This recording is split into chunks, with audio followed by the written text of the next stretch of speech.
But Rick, just so we don't lose the flow here, let's deal. With this pedal board here, look. This pedal board here, Rick, is it the one you're using today? This one, look. Is this the pedal board you're using today? I have several, right?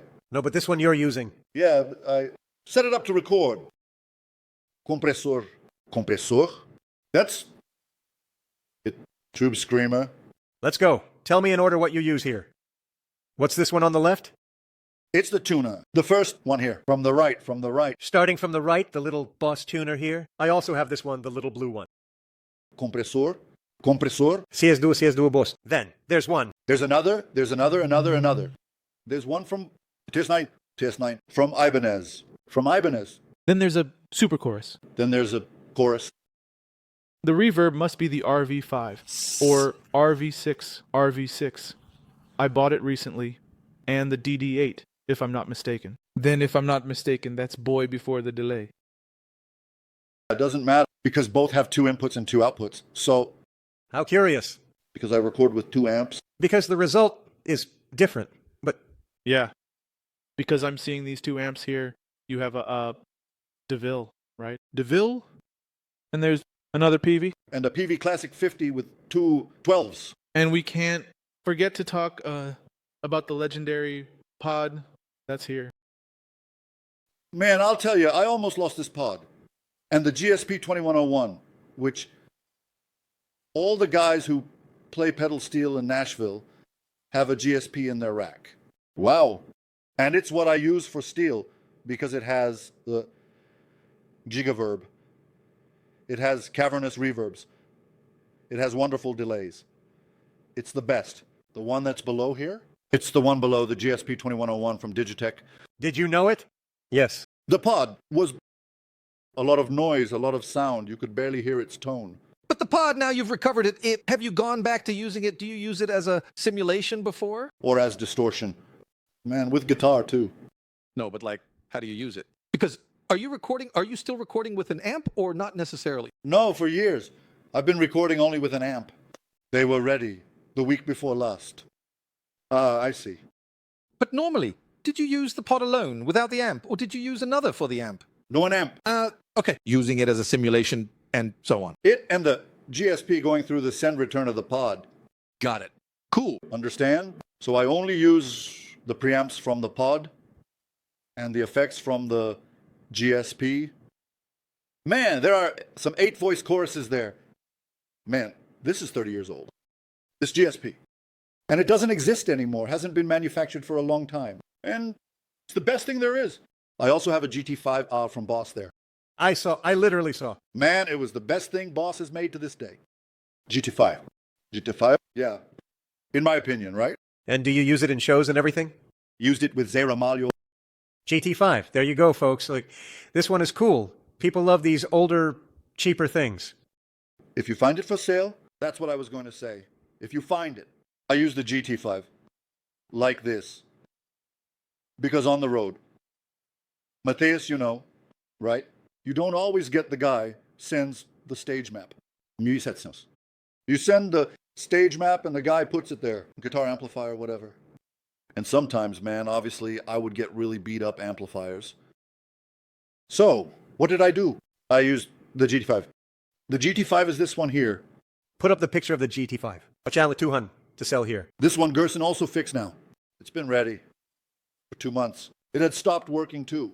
It can go back on the road. Then I used the GT5 with the amplifier when it was working well. When the amplifier wasn't working well, I activated the preamps, the twins of all the presets I used in Zé Ramalho's show, and requested some monitor speakers and ran the line. There you go. Well, it worked out. I wanted to know what year this GT5 is from. Had this since 95. Man, the GT5 is old. Man, the GT5 is quite old. And you enjoy the effects there. Damn. Man. GT5 there. Look, man, I've tried many Boss pedal boards, GT10, GT20, GT100. I like the GT8. What is also very good, very similar, is the GT3. It's practically the same like that. There are some small differences, but I've never tried it, though they say it's very good too. I don't know if the GT3 came after or before. It came after. This GT5 here, I bought it, man, in 94 or 95. 94 or 95. The GT3 came before the GT5. This thing about being a new release. I had a GT8, man, which I regret selling to this day because I really like that pedal board. Yeah, you sell it out of necessity. You need the money. Yes, it was necessary. I mean, it's because people are like, oh, the new release is cool for some things. But sometimes you see, like Eric Johnson, the same thing if it was made in 2011. Oh, but if it was made newer, so what? I'm giving a really silly example regarding the phosphor, especially because it's the opposite, right? The older it is, the more it will appreciate. But it's because there's this concern, especially when you go more into the digital realm, right? That's fractal and XFX, all that stuff. You don't like any of that? I like it. I don't dislike anything. Okay, but you don't have it. No, because I don't really like it. It's expensive. It's expensive. It's expensive. But I have nothing against it. I even did it for years with Ferreira using HD powder, which was also what was available there. The Little Bean? No, the HD. ID 500. Sure. Sure. Yeah, I have one. But I had it with Ferreira. Anyway. What I think is that regarding these things, especially simulators, technology will keep advancing and developing more, and you will improve the quality of that simulation. But in the end, if you're recording, simulating an environment that, for example, you have at home to record, the only advantage is really taking it on the road because it will be more practical and so on. Now, when it comes down to it, honestly, man, if you're using a basic setup, simulating a wide environment, but you're playing, I don't know, man, the audience won't notice much of a difference. It's different if you're playing, for example, very close to him in a small bar setup. And the guy is really like listening to your sound from your amp or whatever it is. Then he'll notice your XYZ tone. Just like if you're on a big stage, there will be zero perception. I think, the important thing in the end is that you are comfortable with the equipment you operate it easily. And most importantly, the sound coming back to you is comfortable because that's what will make you play well or better or more satisfied, And there's another point, I don't know if you agree, but when we talk about this part of technology, as new things come out, they keep adding more and more features for you to use.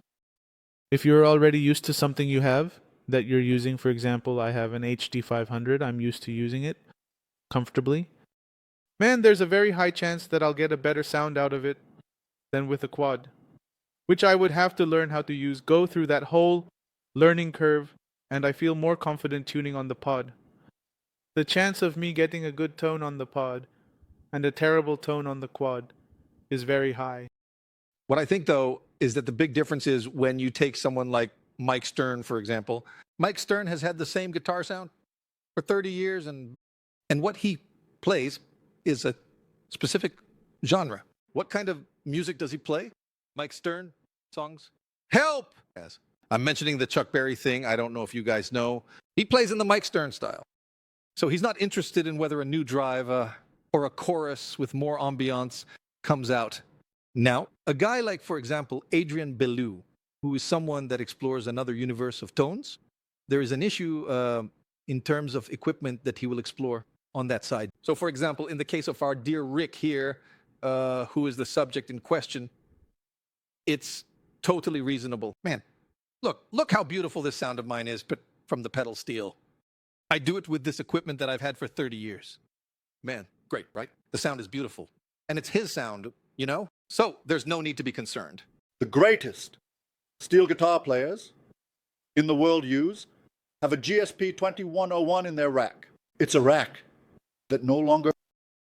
It's a tone that's already consolidated, established, right? Look, for the folks at home, slide with compression. There's a question mark at the end. Slide. With compression. The pedal steel? The pedal steel or slide? No, I don't use a compressor.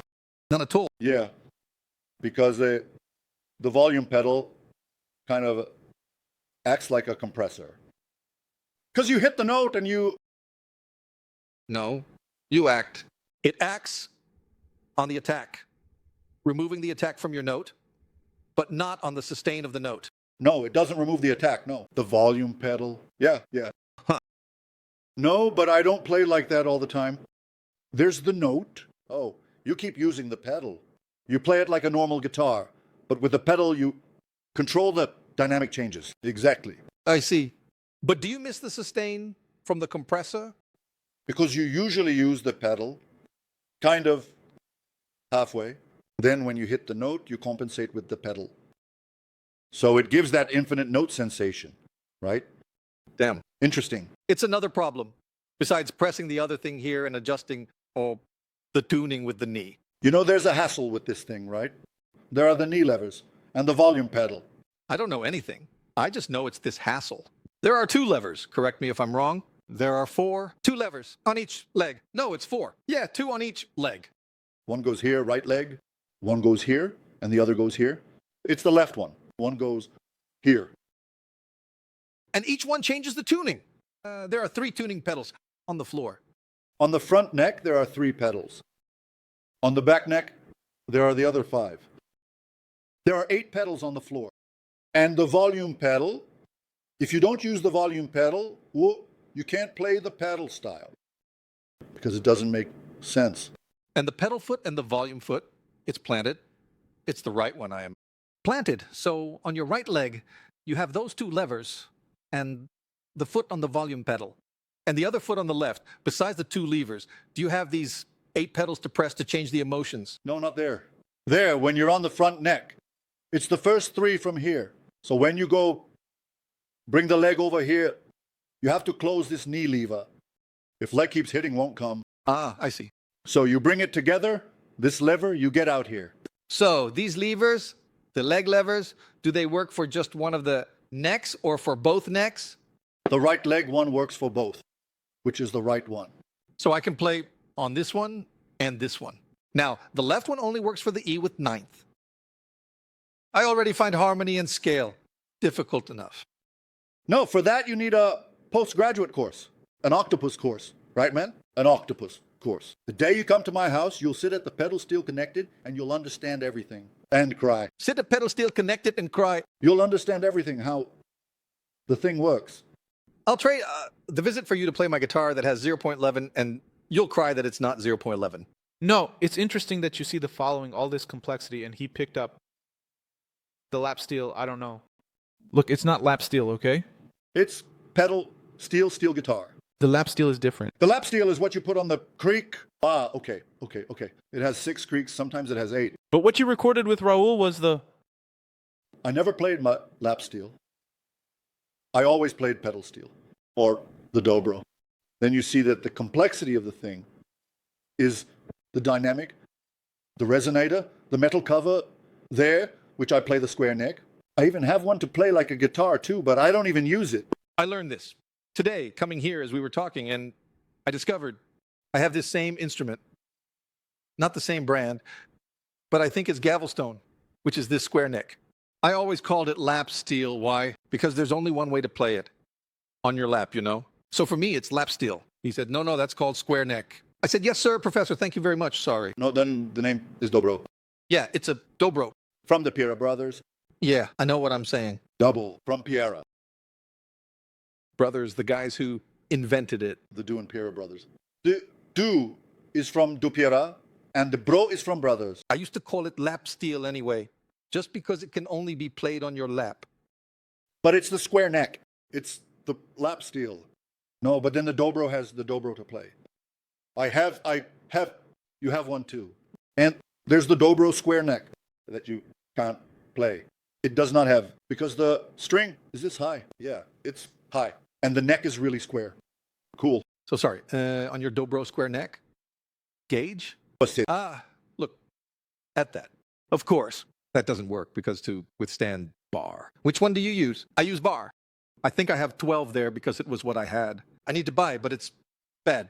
The tuning becomes more unstable. Yeah, so anyway, going back to the beginning. On that topic of being an endorser, which is a bit of a concern for me because we've talked about it, right, man? Because I've only been an endorser twice in my life. Once with Strindberg, where I got all these things, and once with Soleil strings as well. I even have pedal steel strings to this day. They started making pedal steel strings. But the double has a gauge that doesn't exist here. About 3 or 4 years ago, Ferreira put me in touch with the guy from Janine because I was going to suggest to them, man, Janine strings are really good. I use Janine strings, okay? In fact, I use ISG, Janine.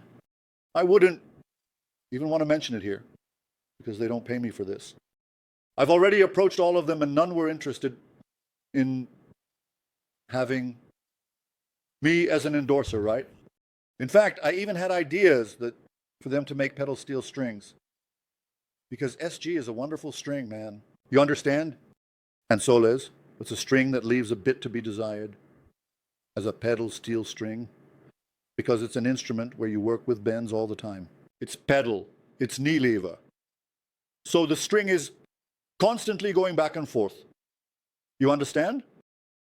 So when Freya put me in touch with the guy from Janine, I called him and said, man, look, I have some ideas to share with you. First, to make a Rick Ferreira pedal steel string, which I can give you the measurements for, because I was the first musician in Brazil to play this instrument. I was the one who brought this instrument to Brazil. No one knew what it was before I brought this instrument here. Then the guy got excited and everything. He said, I'll check with marketing and so on. I'll set up a meeting and so on. Do you have a set of strings to send me? I said, I do. I sent a set of strings to the guy. He ran out of strings. I sent him a set of solace strings with the string measurements for the style and for the dobro as well. But the dobro is a gauge that doesn't have strings here of 0.4, which starts at 0.14. There aren't any. And I gave this idea to the guy. I know that after that, the guy wasn't interested anymore. They didn't pursue the matter, you know. This Joe didn't even reply to my email that I sent to them. Chris, my wife, who also works as a manager and producer, called and made contact. Because it's awkward to talk about yourself, right? You know, if I approach the guy, what am I going to say, man? I'm the guy who recorded with everyone you can imagine. You know, man, I did this, I did that. In other words, I'm the guy. I'm not going to keep saying, I'm the guy, I've never done that. Now, someone else saying I'm the guy is different. You know, hey, man, this guy. Here, man, study him. Because the guy is the guy, you know? It's different. So she talked to the guys, but even so, they weren't interested. But I don't know what happened there at Janine, that the 014 string set appeared. See that? I found this out not long ago.